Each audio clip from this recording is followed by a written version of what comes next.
Hello everyone. So fire safety का ये third video होने वाला है, थर्ड पार्ट। इससे पहले हमने कई टॉपिक्स को डिस्कशन कर लिया है। Definition of fire, sources of fire, classification of fire, spreading heat, causes of fire और consequences एंड फायर प्रिवेंशन। इसके बाद आगे के टॉपिक्स को देख लेते हैं, जो कि आज का टॉपिक है, जो स्टार्ट कर रहे हैं हम लोग जहाँ से।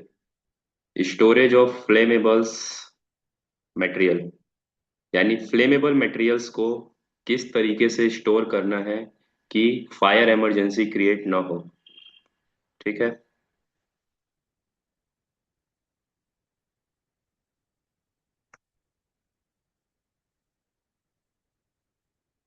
सो हमें किस तरीके से फ्लेमेबल मटेरियल्स का स्टोरेज करना होगा अपने वर्क साइट पे, अपने वेयर हाउसेस पे, कि वहां पे आग लगने का जो खतरा है उसको कम किया जा सके। सो सबसे पहला पॉइंट है मिनिमम क्वांटिटीज, यानी आप एक लिमिटेड जो मटेरियल है, फ्लेमेबल मटेरियल, उसको लिमिटेड क्वांटिटी में स्टोरेज कीजिए। जिससे क्या होगा, अगर बाय चांस आग लगता भी है तो आग एक बड़ा रूप नहीं ले पाएगा। ठीक। यानी आपको जितने मटेरियल्स का जरूरत है उसको ही आप लोग अपने साइट पे रखिए, वेयर हाउसेज में रखिए। अदरवाइज उसके लिए कोई अलग स्टोरेज एरिया बना के वहां पे रखवाइए। जहां पे आपका वर्किंग साइट है वहां पे कम से कम फ्लेमेबल मटेरियल्स को रखिए जितने की जरूरत है।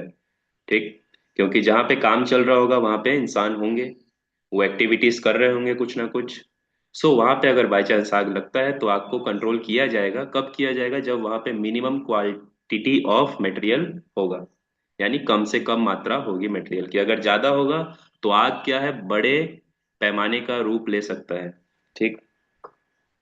नेक्स्ट है suitable fix storage tank.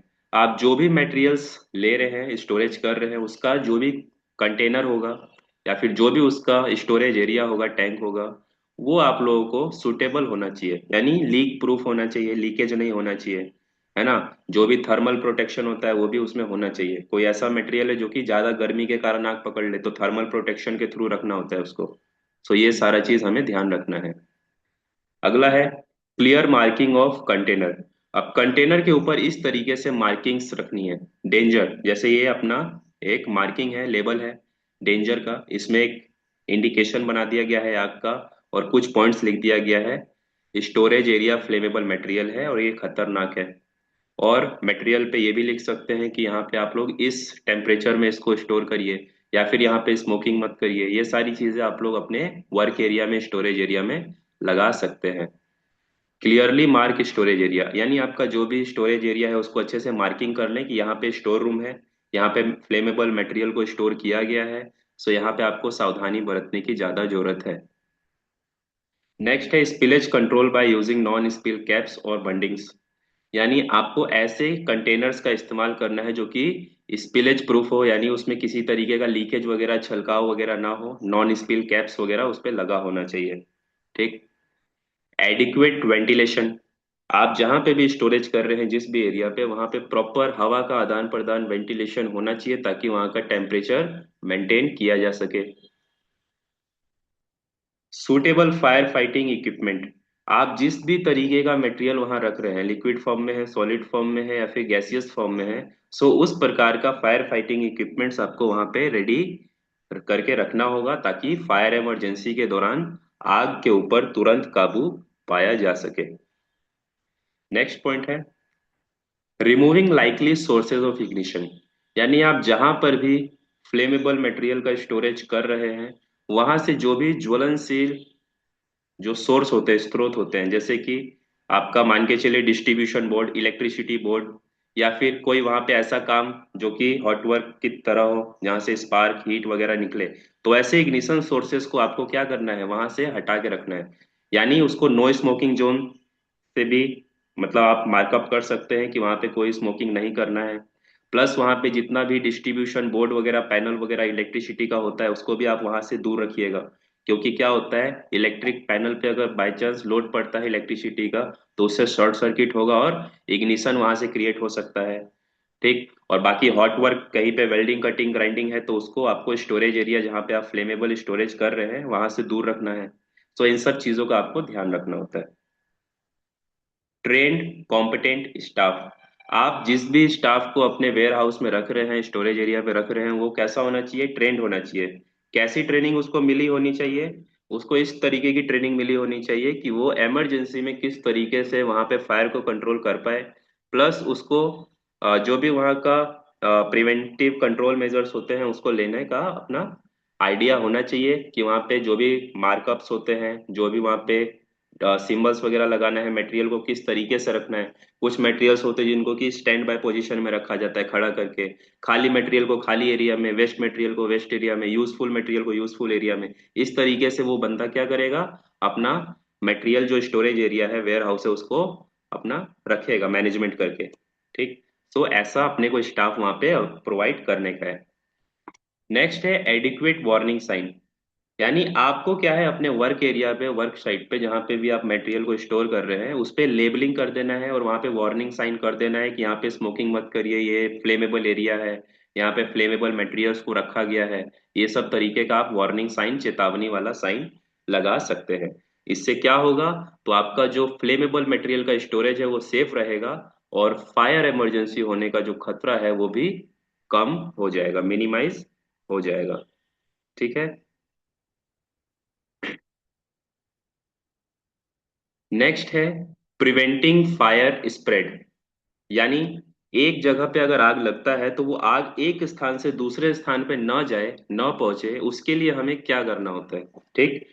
Preventing fire spread, आग को किस तरीके से रोका जा सकता है। सो यहाँ पे एक इमेज दिया गया है। ठीक। ये एक ऑफिस का लेआउट है जिसमें एक कैबिन में आग लगा है और वो कैबिन के साथ कई कैबिन्स और जुड़े हुए हैं जिसमें कि आग फैल सकती है। तो इसको रोकने के लिए क्या करना होता है। ठीक। तो इसके लिए कंपार्टमेंटेशन एक नियम होता है कि आप जिस भी कंपार्टमेंट में हैं उस कंपार्टमेंट को इस तरीके से सील कर दीजिए, क्लोज कर दीजिए कि वो जो आग लगा है वो उसी कंपार्टमेंट में रहे और वहीं पे खत्म हो जाए, बाकी आपके अगल बगल वाले कंपार्टमेंट में न जाए। उसके लिए क्या करना होता है, तो fire resistance floor and walls बनाने होते हैं जिसमें कि थर्मल कोटिंग होती है। यानी जो दीवारें होती हैं, ऑफिस की दीवारें होती हैं, उसका जो कोटिंग्स होता है वो थर्मल कोटिंग हो और फायर रेजिस्टेंस कोटिंग हो, जिससे कि एक कंपार्टमेंट में अगर आग लगे तो दूसरे कंपार्टमेंट में न जाए। ये सारा चीज जब भी कंस्ट्रक्शन किया जाता है बिल्डिंग्स का तो उस वक्त ध्यान में रखा जाता है। Fire resistance door, self closing doors, emergency pathway, ये सब आपको अपना बना के रखना होता है कंपनीज में जहां पे भी आप काम कर रहे हैं, ताकि आग लगने की स्थिति में आप तुरंत वहां से निकल सके। ठीक। और आप अपनी जान बचा सके।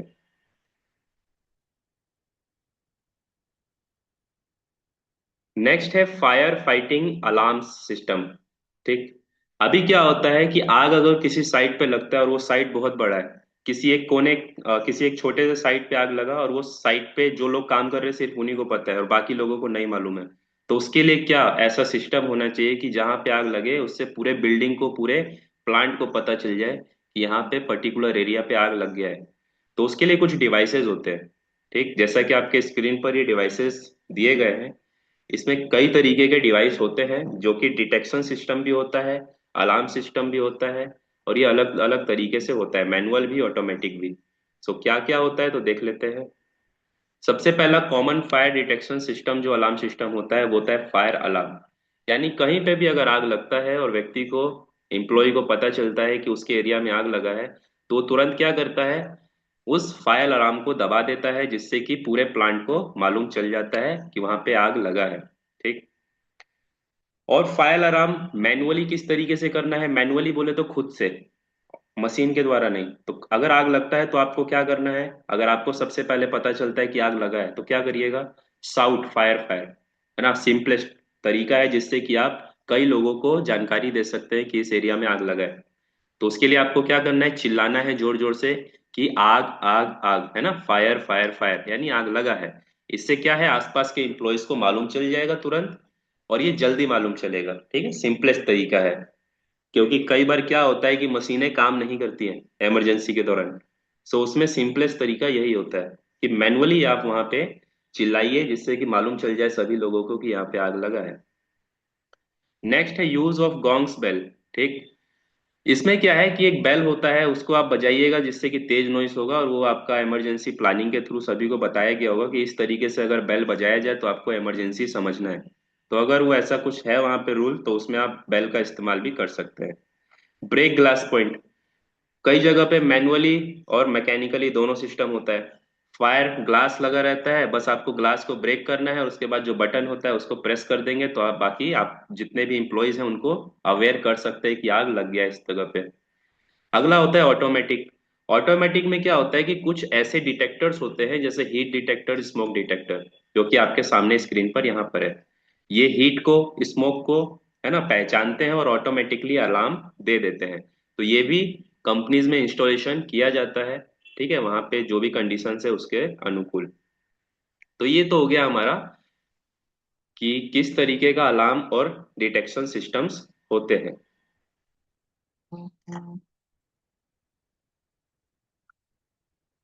तो इस वीडियो में इतना ही रखते हैं, 15 मिनट का वीडियो रखते हैं इसको। बाकी इसके आगे का जो है लास्ट फाइनल वीडियो में हम लोग कवर अप कर लेंगे। तो इससे पहले जो भी चीज़ें आपको बताई गई है उसको आप लोग देख लीजिएगा। और फायर अलार्म सिस्टम को भी आप लोग याद कर लीजिएगा, ऑटोमेटिक भी होता है, मैनुअल भी होता है। ठीक है। मैनुअली में आप क्या करते हैं कि कुछ बेल वगैरह बजाते हैं या फिर किसी ग्लास को ब्रेक करके बटन प्रेस करेंगे जिससे कि अलार्म बज जाता है, फायर अलार्म। तो ये स्टोरेज ऑफ फ्लेमेबल मटेरियल्स का जो पॉइंट्स है इसको आपको ध्यान में रखना है, क्योंकि ये आपको ज्यादा वर्क साइट पे काम करेगा। तो मिलते हैं नए वीडियो में, तब तक के लिए गुड बाय सभी को।